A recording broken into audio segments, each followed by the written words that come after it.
While conversations about psychological health and safety are relatively new in the United States, the conversation in the UK has been going on for quite a while.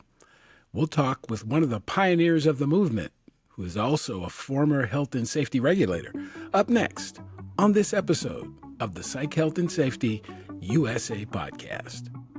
From Flourish DX, this is the Psych Health and Safety USA podcast.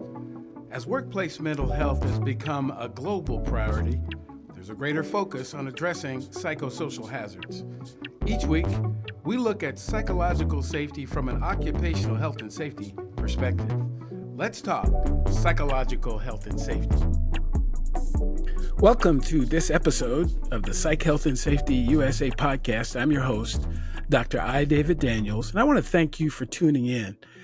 Each episode, we seek to increase awareness of the importance of psychological health and safety by learning from the lived experiences, research, and expertise of our guests, as well as advocating strategies to reduce harm and minimize vulnerability to psychosocial hazards in the American workplace.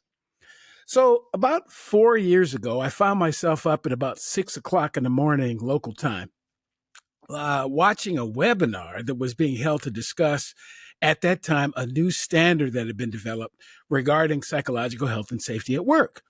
So little did I know that that event would be one of the really important sparks, not only to my research in pursuit of my doctorate in occupational health and safety, but also to hosting this podcast and recently even writing a book specifically about psychosocial hazards. So one of the participants in the webinar was at the time a regulator in the UK who had been enforcing psychological health and safety standards for a number of years. So during episode number 1 of this podcast, I was able to assemble this group, kind of an international panel of folks from the UK and Australia and Canada, and my guest was actually one of the panelists. So this past June, I had opportunity to get to know this psych health and safety pioneer in a more personal way as we traveled around Australia and New Zealand as a part of the Psych Health and Safety Conference Roadshow. So in this episode, I'm going to get the honor of speaking to him one-on-one, just me and him, talk a little bit about his background and some of the ventures that he's ventured into recently to keep this whole conversation about psychological health and safety moving along. So I'm going to start like I often do with an introduction of my guest by my guest with this question. Who is Peter Kelly? Oh my God, that feels like something out of the Twilight Zone. Who is Peter Kelly? I'm a psychologist. I'm a regulator. Was a regulator. I just set out to try and address mental health in the workplace, and somehow I found myself developing standards and working on developing the research base.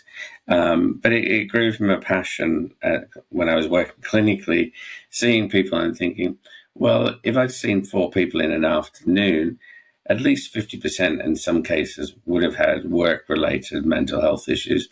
And I thought, well, why are we waiting until they're ill? And why are we not doing something before?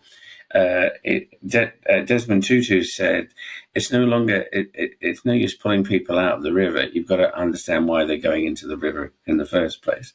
So that's the prevention argument. So I thought, that I would see if I could get some work. And I was very fortunate to go and work for HSE. Started out on some chemical stuff, as you do, because mental health was fairly new back when I started, which was 2000. Oh God, it's so long ago. Yeah, but it was 98. I started. That's right.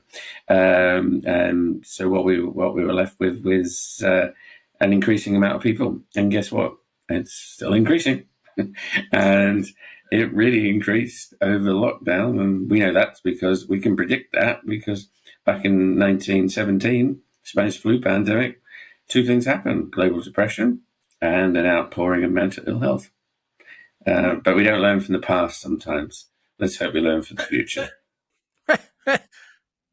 Absolutely. Absolutely.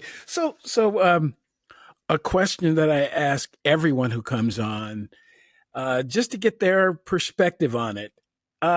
What does psychological health and safety mean to you? To me, okay, it means people going home safe and well. So it means people going into work and not coming out of work being made ill by work. And I talk about this analogy all the time. Asbestos, we did something. We've done semiconductors. We've done all of these things because they were the easy things to address. They were never easy, but there was a will to change that. So for me, it's about making sure people get home and they get home healthy and safe. There's a direct correlation between people's mental health and then creating opportunities where accidents occur. We want to keep people as healthy as possible. So for me, it's about doing that. It's very simplest form. You can do that through education. You can do that through knowledge sharing, but you can also do that through regulation. And I think people become motivated when you do regulation. Um, and particularly, they become very motivated when there's a legal case taken out against them, and they go, "Oh, I didn't know there was any expectation to do that." And remembered our conversations down in New Zealand while you were having your mocktail and I was having a lovely New Zealand red. About actually, the very things things that happen in work do have an impact.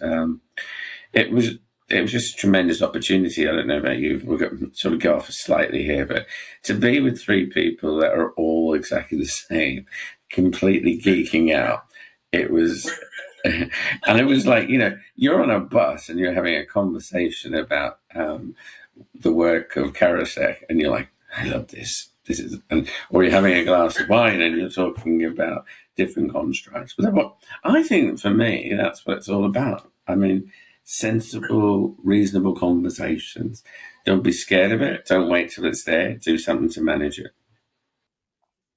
Right. Absolutely. Absolutely. So tell me a little bit about,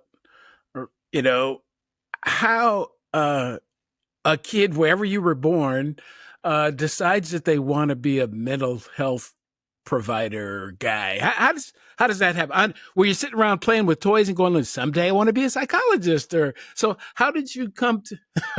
How did you decide you wanted to get into mental health? Most of my schooling was spent outside the classroom. So I'm profoundly dyslexic and have ADHD.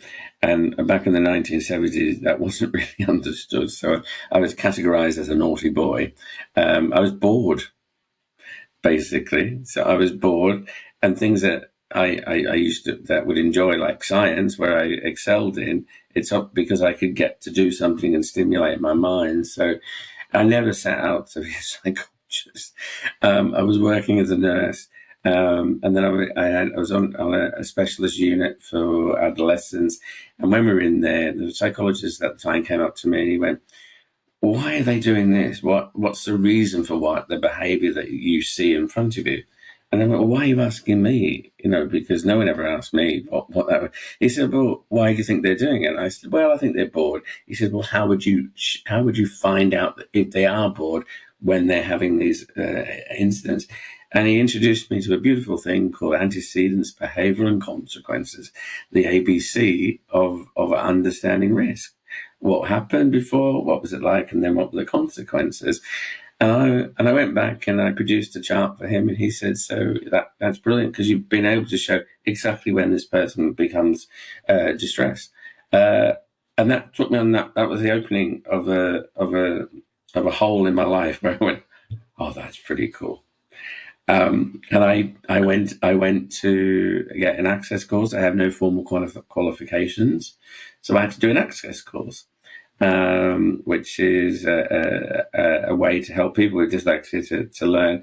And I went and I got interviewed by the professor in the university, and he just said, "Do you want to come and do a degree?" And I'm like, ah.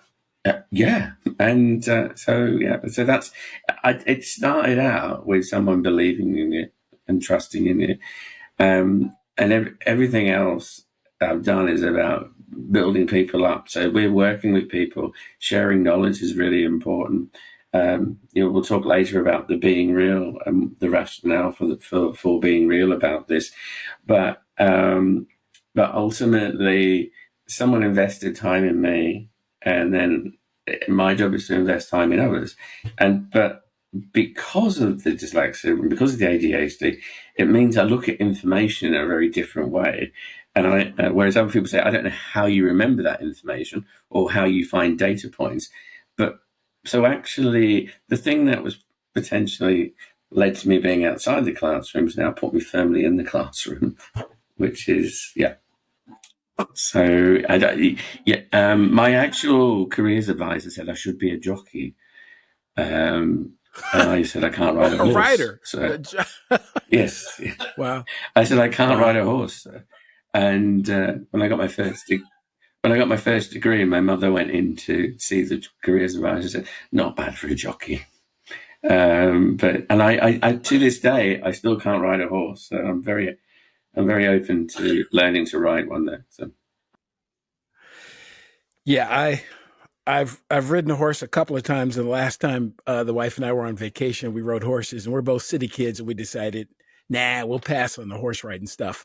But um, that's it's fascinating how you talk about and talk very openly about your dyslexia and ADHD because and you think about there's a lot of things that get categorized as disabilities, as weaknesses, as why would anybody have that?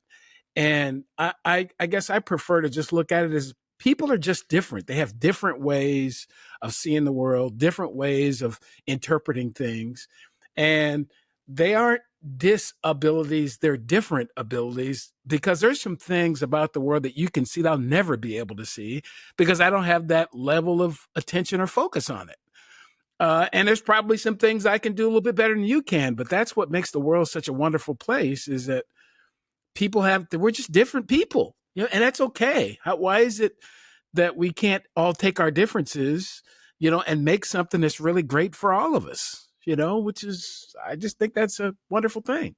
You're very good at the gym, and I'm not. So there you go. Because I've seen you pumping iron in several hotels, but we have different skills and different mixes. But yeah, I mean the point. I like to think that you can get written off, but it doesn't have to be your future. You know what I mean? You can use that to motivate you to do something different. I had the beautiful experience of going back and lecturing my lecturers. So, so that was like one of those moments. I was nervous, and I was talking on work-related stress and mental health and the management standards. And I thought I don't need to be nervous because I'm here in my own right. But I deeply respected the teachers that I was under and who, and we'll talk maybe a little bit later about the goldfish, but my first professor said, do goldfish have memories? I said, I think they do. He said, well, how do you know that? She said, every time I go to feed them, they come to the top. So, so I said, they must remember that they need to be fed. And so we put a feeder block in the fish tank. And I showed that memory do have a small fish, particularly goldfish, have a very small amount of memory, but they remember to go to where the food is because we had a pattern behind it. And when we took the food out, but the pattern was there, the fish still went back. So I'm sure there'll be people going, Peter, that's just coincidence. But the point being is that started me on my fish journey, which hopefully we'll talk about later. You mentioned a little bit about the management standards. So tell me more about that.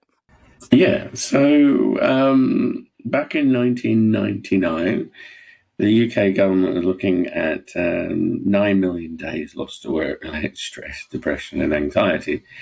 And we were asked by the government of the time to produce an approach for tackling work-related stress. Being in government, we had 24 hours to do it. And you know the backstory of this, David. So actually, our process was a process of developing the standards as we know it. Was born out of lots of conversations, some marvelous food, and one or two bottles of wine over the course of the evening. And I say that because actually, you don't know. Sometimes historically, once we were thinking about it, said, let's do this, and let's do that. And we presented it back, and we presented a number of things in it which we thought we wouldn't get, but we did. So the point being is, the management standards, their approach was completely embedded, and we went off and did the evidence, and we showed the evidence to support the statements that we were made. We consulted, we went to individuals, and unions and businesses and said, this is what we're going to do. And over 3 years, we put together a robust tool, which was there to assess whether or not you have the presence of work-related stress or not. But then we put the infrastructure around it, like what do we expect people to be doing to manage it? And where did that sit under the regulations? Well, it sit very nicely under the regulation, Reg 3 of the Health and Safety at Workers Act, which requires you to do a risk assessment. So we started from the basis of what we knew our legislation had, and then we did it. But then we commissioned a lot of research with some of the best researchers in the world to answer the very specific questions of each of the things that we were doing on the management standards. And then just to contextualize it, when we launched it, we gave out 15,000 CDs on the London Underground on the launch day, because we didn't. Yes, so we thousands of these CDs about what the management standards were.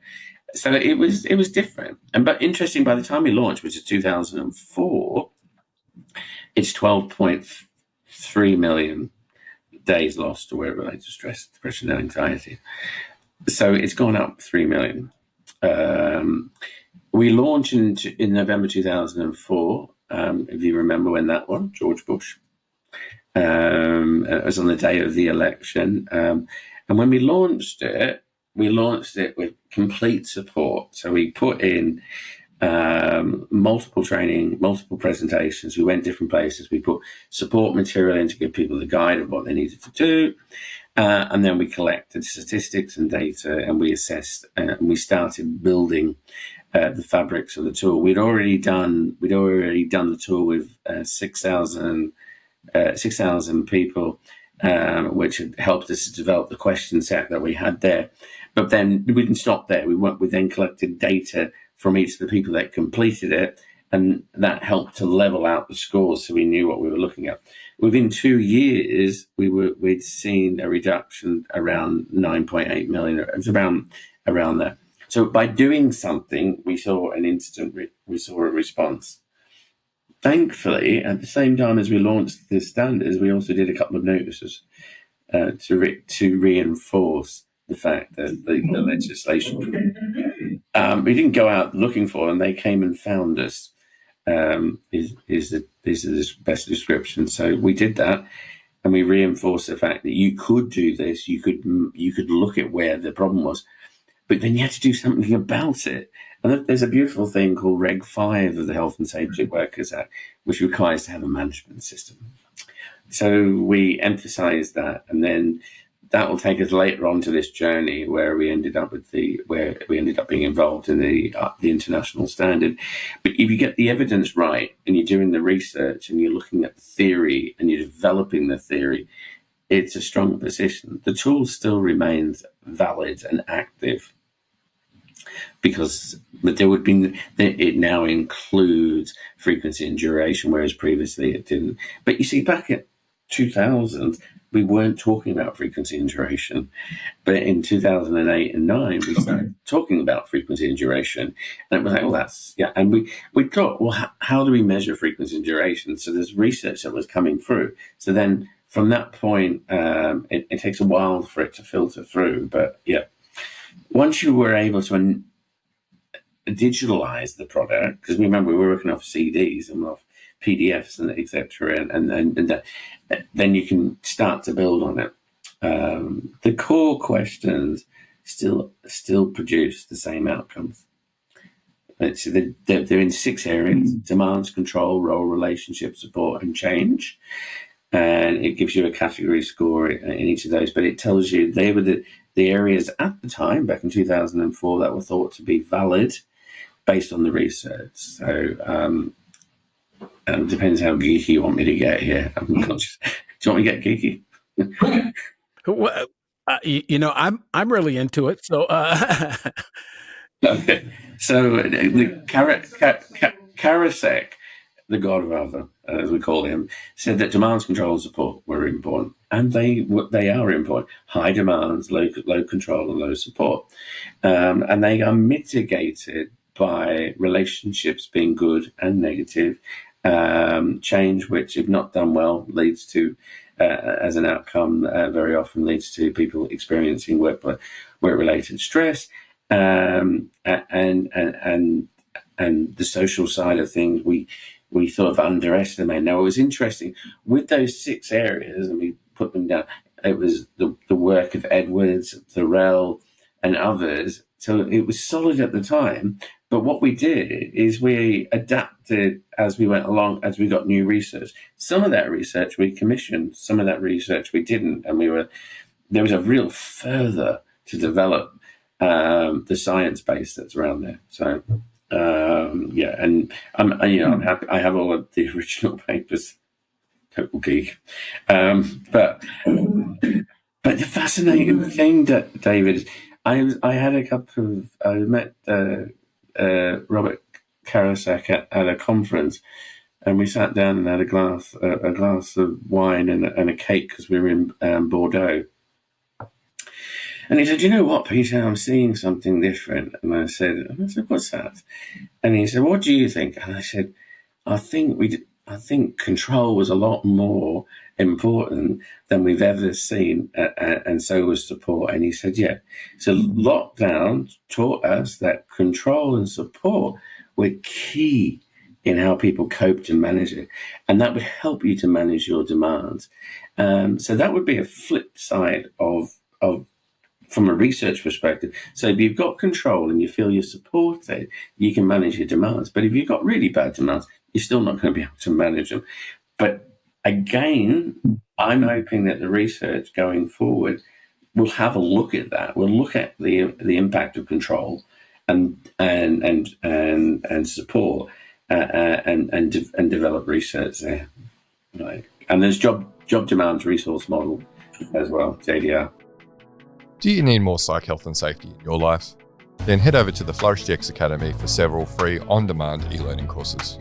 If you're an internal professional, follow FlourishDX on Eventbrite to register for any of our free fortnightly interactive webinars.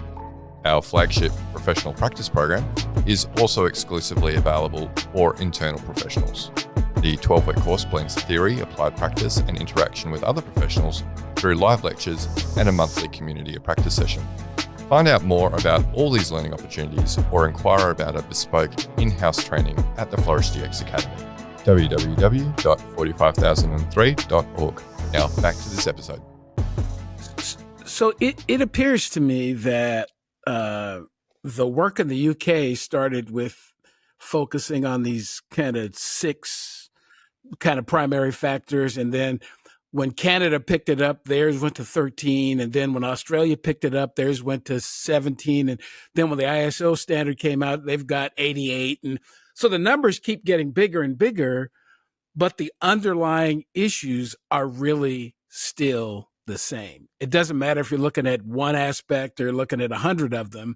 The underlying concerns are still the same, that human beings are still human, and they can do so much. And at a certain point, the things that they're doing can cause them to become ill, to become injured, to not be able to function.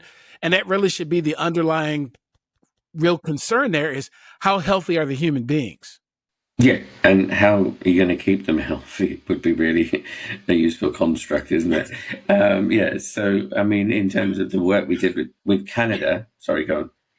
No, go ahead. You're going to talk about Canada. Go ahead. Canadian standards, the Canadian standards. We had conversations early on with the Canadians. They came to us. We had a chat with the Australian standards. We had a similar conversations, and everyone was improving on based on the evidence base that they had. So had our evidence base from the up to 2004. The Canadians had their evidence base up to 2010, 2012, and the Australians had their evidence base based on the others. So, and what you know is that there are different factors. The 88 reflects elements into it, so it's not 88 factors that you have to measure against. Is the potential for those things that could impact. Ultimately, though, we're back in the same story where 25 years ago we don't manage mental health. We don't allow we allow high demands and low control to be the thing that's constantly there. And we talked about this when we were on our tour about the fact that the system is king, and we don't question the system because the system is faster, efficient, and more likely to produce something. The problem is the system might not have been developed with people in mind. And if it was a fully automated, autonomous system, it would still come up with the same problems. So, and I talked about that there are 4 revolutions of work. The steam, you got water, steam, the development of the Industrial Revolution, and then you've also got the computer revolution, and now we're seeing the AI revolution. And Dave, what is it? All of them done? Increase work. Right. We've Right. been sold. Right. We've sold this idea that AI is going to give you less work, but the reality now that's come through the research is it gives you more work. Computer, more work. Phones, lots of work. It's actually, whenever a revolution of work comes along, and the evolution of work comes along, it seems to leave the person second or third along that. And I think so. What we need is a revolution in how we work and how we create workplaces, which is Karl Marx. Ironically talked about in some of that there needs to be a revolution for the workers. Yeah, that's again what I was mentioning earlier. Even, we're with 25 years down the road, and the conversations are still happening, but the conversations are still about the human beings and not about the system itself. Why for example, an example here in the United States is we still determine what an effective work week is based on what we did in 1938. 1938. And so we're going 40 hours is what we're supposed. Why? Oh, so we have all these machines, we have computers, we have all these things. Why are human beings dragging themselves across traffic and putting themselves at physical risk, and so they can get into some office and sit in a cubicle and look at a computer and produce more and more and more for 40 hours when I can produce more in 5 minutes than people could produce in 40 hours 100 years ago. It's just not. But again, we still have that 40 hours, what you get compensated for, and it just doesn't make a lot of sense, and it's harming people. We're reaching our limits. People can't produce. The standard continues to get raised on what we produce, and the standard in terms of how people are taken care of seems to get left aside. And we only deal with it when we absolutely have to, going back to your point about the importance of regulation. And in a country like mine, nobody wants to, well, I don't say nobody, but there's not apparently an interest in regulating much of anything, particularly how people feel at work. Well, isn't it interesting when there isn't regulation, accidents occur? There's a caricature, isn't it? You're an ex-fireman. You don't put you choose not to put a fire escape in. There are consequences. If you choose not to have fire alert systems, there are consequences. You can choose to do them, but you need the regulations at times to enforce and allow people to do that. But interesting enough, there are a group of other employees who are going, "Oh, this is cost effective. This makes sense to look after our people," and so I'm vainly hopeful that they become the norm rather than the limit, because people will burn out, and the system will crash, and a good inspector will be looking at what was the system like. Was there a problem with the system? Did the system create the possibility for this accident to occur? I went to one place that did bulletproof glass for Humvees, and the gentleman that had been on that job for 15 years, and they were having to replace him with the system, and the system didn't have intuition to know how and when the heat should be lowered, which he had, and they hadn't trained anyone. And it was just a beautiful example of an over-reliance on technology without considering the human in it. So tell me, look, we've had quite a conversation here about the problem, about psychological health and safety as a construct. You've recently launched this idea, and I want you to tell me more about it, because so what's being real all about? Tell me a little bit about what being real is about, and what it is you're trying to achieve by this new idea. About my dad died 4 years ago, and 6 years ago, my dad sat down with me before he got cancer, and he said, "What do you do, son?" And that's a good question. Now, what do I do? I said, I'm trying to improve people's mental health at work, Dad, so they don't go home ill.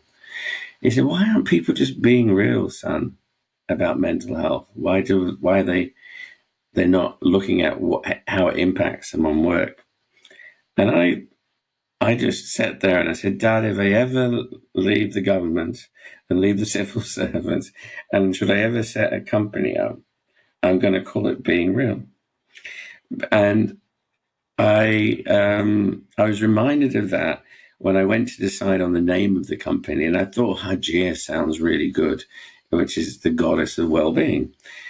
I couldn't spell it, and I couldn't say it, but I thought it sounded quite good. And the brand person, who's a mate, and he just sat there and he says, "You know what you've said for an hour? You just want people to be real about it. Call it Being Real." So he reminded me, and at that point I remember, because I'd said to Dad I'd do it. So the company is Being Real, and it's about actually having sensible conversations about mental health. It's about looking at your systems and processes that are there, and it's saying, okay, can these be done differently? So what I do is I take the ADHD and dyslexic brain that I have, and I look through data, and I'm looking at mental health, and I help to identify gaps, strengths, and weaknesses, and then work with organizations to improve that. And then I get them to be real about it, which is to have conversations with your people. I'm real with chief executives, and I'm real with trade union reps. It doesn't matter who you are. They need to know the truth. They need to know, can we make differences, or if something's not going right. So the idea is to create this sort of concept of being real. Simple, isn't it? The word being real is simple, but what does it actually mean? Yeah, it is. What it means is that we stop putting mental health into, I can't do anything about it. It's all about individuals, or it's about what happens at home. When an accident occurs, you want to know why and what was happening. Now, if you have people that are suffering from depression, you need to know, because you've got to be able to put things in place to protect them from harm. And when this is by the, so actually it's really, really important that we create open, candid conversations. And I know that sounds very American, David, but and it's not about a group hug or anything like that. It's actually about saying, "Hey, I've had a really bad day," or "Hey, something's not going right," or I've just lost I've just lost a relative, and I'm not in a good place. That sensible conversation is really, really important. But you can only have that when you create the right environment for people to be looked after in work. Yeah. But you can make them ill, but they're not cost effective, are they? That's right. That's right. That's right. I even want to challenge that thought that there's something wrong with a group hug because, well, I am a big fan of American football. And what I see just before every play is a big group hug. They all go stand around in a group hug and they talk about, so our next play is going to be this. You're going to do this. You're going to do that. And they do it and nobody says that that's weak. Nobody says that that's, not manly to get in that group and just have that quick conversation about what it is we're getting ready to do. But when we go to work, there's somehow this expectation. I'm supposed to remember everything we've talked about for the last 5 years. I'm supposed to be feeling at my best. I'm supposed to be perfect today. And I'm not perfect every day. Some days I'm just not feeling it. Some days maybe I don't need to be out on this play. Some days I need to be on vacation. There's all these things going on. And that is real. That's real life. That's how real human bodies work. That's how real human beings function. Yeah. And that's how being real at work comes about. So you come in, we want you to bring your whole self in. Well, the whole self might not be wholly happy. They might not also be wholly anxious or depressed, but they might be somewhere in between. Whole self is the whole self. And, a simple act of kindness, of saying, "Hey, can we go and have a coffee?" Because and then saying, "Where are you at? How are you traveling?" This is an expression in Australia. What's it like? Are you on a bumpy road, or are you on a highway and you're just cruising? And it's so important to start that conversation, to have that simple thing. And do you know what? You don't have to go on a training course to learn to do that. In the morning, we talked about this, David. If you have kids or grandkids, you just listen to them, and if they're upset, you offer them, the answers that they need, and you do it every time before you come into work. But you don't do it in work. I don't get it. It's like that goldfish analogy of mine. Keep poisoning. Exactly. Please share because I want people to, I've tried to repeat that story a couple of times, but I think that that's such an appropriate description of the workplace in general. So before we've got a few more minutes left before we wrap up, but tell everybody that story about, about the pond and the fish in the pond. So tell me more about that. Yeah, so going back to earlier where we talked about goldfish, and that was actually in a tank. This is me trying to take it to the next level. So I created a pond, and Peter the Pond Man came to do it. And it was a beautiful pond, had a fountain, and it's epic. And Peter got me some fish. And then 6 weeks later, I came down one day, and all my fish were dead, and they were floating on the top. And I phoned Peter and I said, "You've given me bad fish." And he went, "I've given you bad fish?" No, I said. So he came down in his van and he pulled up and he looked at the pond, and he said to me, he says, "I didn't give you bad fish. You've just got loads of frog spawn, which has poisoned your water. You killed your fish." And the reason that story came to mind was I was at a conference where they were saying, "We want strong, resilient fish." Remember the days of resilience and mindfulness? Still out there. We want strong, resilient fish. Okay. And I was like, well, I've killed a few fish in my time because actually the filter got blocked. And so that's for me a tremendous analogy of work. If you don't clean the filter, you'll eventually make people ill. But if you clean the filter and you make sure that you create the right work environments, then they stay healthy and they look happy fish. I've now got a set of fish downstairs. I've restarted this experience, and my tank is clean, and I do my water every 7 days. I change it 20%, and I've just had one baby fish from that gave birth that was birthed 2 months ago, and it's my pride and joy. But the point being is that story about putting people in toxic environments, it's so valid today as it was 30 years ago. So that's the background. And I have had an unfortunate episode with the goldfish in the pond.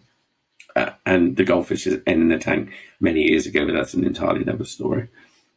But yes, so keep the environment clean. You get healthy fish. You want your fish to be resilient and mindful, create the right environment. Right, right. Yeah, it's such a simple story contextually. There's not a lot of scientific detail and all that. It's things that most people could understand. And it is so accurate when we talk about what goes on at a lot of these workplaces, because again, and to the point that I often try to make, these workplaces were often built 20, 30, 40, 50 years ago with the standards that worked 50 years ago. 50 years ago, that was fine. But we're now, again, 50 years down the road with a totally different set of people, with a totally different view of the world, with all kinds of things that are different. And we're so beholden to the system that we try to change people to match the old system. We want you to be like everybody. We want you to wear a tie. We want you to show up at the office. We want you to drink coffee. We want you to do all these things that somebody did years and years ago, or that we do, but they don't work for you. We want you to read these kinds of things. But you hired or you brought in a different kind of person that has a different life experience, and they need to be given an environment that's healthy and safe for them. Because I suspect that even in that pond, that you couldn't put a shark in there with the goldfish and expect with the goldfish to survive. We're going to use the shark analogy. And we've all had a few bosses that are sharks, haven't we? Like I said to you, Dave, when I never set out to be an expert. I set out just to make a difference in work and mental health. But if you have that, if you do set out, don't just set out for the right motivations and the right reasons, and you never know where things will go. I ended up, on the ISO 45003, which was a global standard on psychosocial health and safety. Had you asked me back when I started out on this journey in '98 that we'd even ever had that, I would have, taken every possibility. But we got there and we had that. But there are some incredible people, and you're one of those who come out and say, we're going to make a difference to the world of work. And we need David I. Daniels. We need all of these people to be there, having I, David Daniels, sorry, I got that wrong. You'd think after spending 2 weeks to get regular. But we need that. We need it. I tell you this, David, if one person goes home happy and healthy for what we do, then that's enough. And we know that if you put this in place, it will improve people's mental health. It will make the work environment a better place. It's a humbling experience to sit down with someone when they've gone and said, you know what, the process we put in made a difference. Wow. So and again, thanks so much for sharing your wisdom. I have to be kind of honest. I never thought 4 years ago when I was watching you all talk about this that I'd ever even get to know you personally. I go like, 'cause it's like you all are, you and Marianne and particularly are some of the pioneers of this entire conversation, and it's just an honor to get to be able to know you all and kind of see if I can kind of come in and hang out with you. But there's progress being made. And every day I see more people talking about this topic and more people kind of coming into the fold. And I think we'll be able to look someday when, down the road, remember that guy? What was his name? Peter Kelly, that guy from way back in the day who was talking about this stuff. Look at the progress that we've made. And a lot of it we'll be able to trace some of it back to you. And long may your passion motivate, because both Mary and myself were the same. We both came in as you have for the reasons that we do. We are here to make a difference to people's lives, to make sure they go home, and that should always be our focus. And that is, and you have a beautiful way of putting that across. And it's not like I love it. I'm just like you need people in your life that you go, oh yeah, because I learn all the time. I'm learning all the time. I learn from you. I learn from Marianne. We learn from each other. We do. So if there are folks out there, they want to learn more about being real, how would they do that? They can find me on LinkedIn. They can find my website, which is www.being-real.com. And then if you're on LinkedIn, come and say hello. And that's where we are. I'm just, and you can go and listen to my podcast, which I just did last week. I'm hoping to do one every 3 weeks, or maybe be inspired by you, Dave, and do them every couple of weeks. But and it's about having the same conversation we've had tonight, except we're just really talking through. And I want to bring people who have lived experience who it gives them a platform to talk about how they were being real on mental health.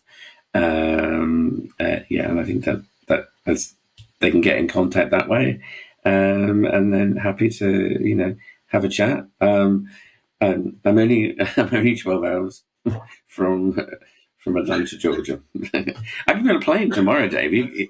If you wanted to, I can be on a plane. I'll see you tomorrow. No, I would love to hang out again, obviously, because it was very nice to do this podcast, and you do realize you're going to have to come on mine. That's how it works, Oh yeah, absolutely. I would consider it an honor. So again, thanks very much for joining me.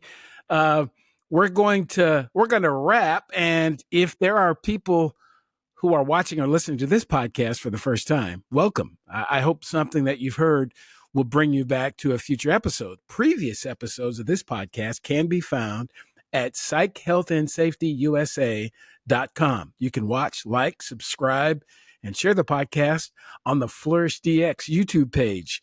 And please do join the Psych Health and Safety USA movement by connecting and becoming a subscriber on LinkedIn. So until next time, stay tuned. Look out for the next episode of the Psych Health and Safety USA podcast. Tune in each week for new episodes of the Psych Health and Safety USA podcast. If you have a story or know of one that needs to be told, reach out to us on LinkedIn or send an email to david@id2-solutions.com or go to the Flourish DX website at flourishdx.com. We'll see you next time.